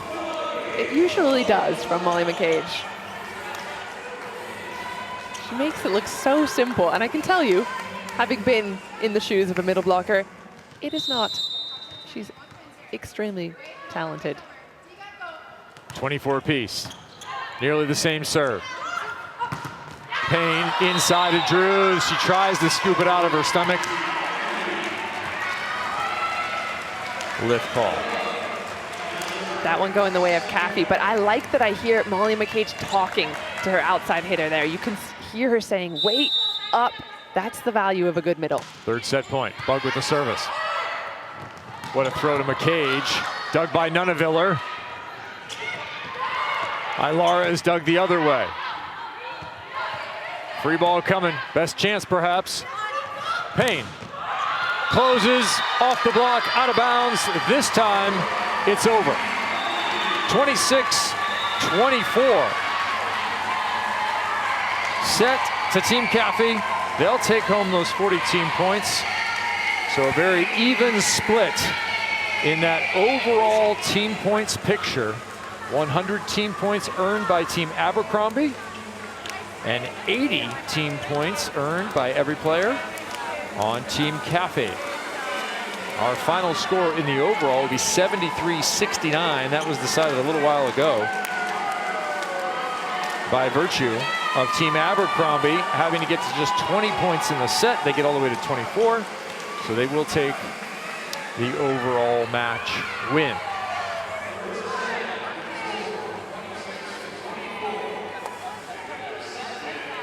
$11 kills for Brooke Nuneviller to lead her side, 9 for Payne. On the other side, 16 kills for Brittany Abercrombie, the captain. Claire Hoffman has an outstanding evening, her best in Athletes Unlimited history. 11 kills on 38. And we saw in week 1 the power of number 4, Brittany Abercrombie. Already one of the top performers for the Puerto Rican national team in VNL. She proved an asset for Team De La Cruz Mejia in week 1. Service game, attacks at the net, and she has done it again here for her side as they do take the overall victory in the first voyage at the captain's spot for that young opposite. That kill past the block and down. Her team overall winners. And Brittany Abercrombie is with Key Michael. Brittany, fantastic starting match as a captain. Can you talk to us about the feeling of being just a player versus being a captain and having to draft your team? Yeah, the draft was definitely stressful for me because it was my first time, and I hope that I did a good job. But I think I picked based on skill, like I said last week, skill and also personality and how much they can fight. And I think that's what helped us today. That's why we won the match, was because we were behind a little bit, but we kept fighting to keep those scores close so that we could win the match in the end. Super fight, excellent hustle. I noticed that you chose Sydney Haley as your setter. How did that work out for you in terms of some of those balls dropping a little short, kind of finding your rhythm with her towards the end there? Yeah, I think every team has to go through the same thing, and you just try to do your best with what you have. But all the setters here are really elite, so you expect the ball to be good most of the time, which it was. And then on the times when it's not, which happens with any setter on any team, you try to figure out how to put the other team in a worse position. And now you have one day off to kind of relax maybe, or work on some things. What are you guys going to do in training tomorrow to make sure you win, maybe get a sweep this weekend? Yeah, we're going to have a normal practice. We'll do some serve receive and side out, some block defense, and continue the connection with Sydney, and then rest and recover after that. Rest and recover. Enjoy your weekend as captain. I'm sure we'll see you in this captain's role again. A fantastic first match. Thank you. Back to you, Kevin. Remember, those captains decide everything about how a week goes for their side, what they do in practice, when they do it. And that is true on the other side for Kayla Caffey, captain of Team Caffey, who finishes with 4 kills and 3 blocks, continuing her run at the net. Had 12 blocks coming into the weekend. She has 15 overall. That's going to net the #1 spot individually in the league. And she now is with Key. Kayla, I was so impressed with you all last weekend in your blocks. You earned this spot as a captain. What was your strategy in that chair? I know you took 2 outsides and an opposite immediately as a middle blocker. Is that what you were thinking?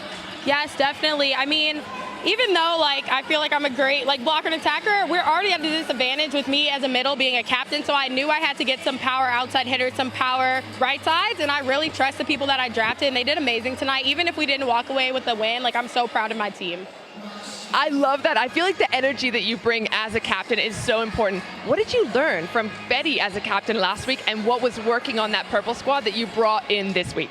Yeah, so Betty drafted a great team based, I feel like, on energy and personality, and that's what I tried to mimic as well. And also, she's a captain that leads by example. She doesn't say many words, and I feel like I'm kind of the same way. Like, I get excited, and I'm a very bubbly person, but at the same time, I like to just play, and so I try to mimic that in a way too, just kind of being a leader by example. Leading by example, you absolutely have. Is there anything that's different this year coming in? Obviously, your second year playing in Athletes Unlimited. Was it what you were expecting? And if so, what's changed? I think every year I come in, the level is so high here, and it's just phenomenal play. I think it's about the same. I think what changed maybe is just in the off season, I got a lot more reps and touches, and so that kind of helped me, and that's really cool when you could do that. But the level is still super dummy high. It's so fun to play in every night. Well, I know you're eating waffles for breakfast when you get those, so I hope you had waffles this morning, and continue a great weekend ahead. Good job. Thank you. Back to you, Kevin. Team Kathy comes up with 80 team points via 2-set victories. They come up just short in the overall 73-69. They have 11 blocks as a team. As you look at the league leaderboard live updated, you get an idea just how powerful Betania de la Cruz Mejia was. She is still just about 200 points off the lead with her match coming up next. There's a lot of work, Key, to do in this next match. We look forward to seeing the veterans take the floor, de la Cruz Mejia and Nutsara. This match. So excited to see the way that this team unfolds, because Betty was the team captain that everyone was jealous of her picks last week. She has put together a really strong team again, so this is going to be a really fun next match. Yeah, she went outside hitter, then setter. That's going to be a story to follow. All right, once again, our final score, 73-69. We'll be back with you bottom of the hour. That's 10:30 p.m. Eastern, 7:30 on the West Coast. Team de la Cruz Mejia facing Team Nutsara on Bally Sports. For Key Michael and our entire crew, I'm Kevin Barnett. Thanks for watching this one. We'll see you shortly with the next.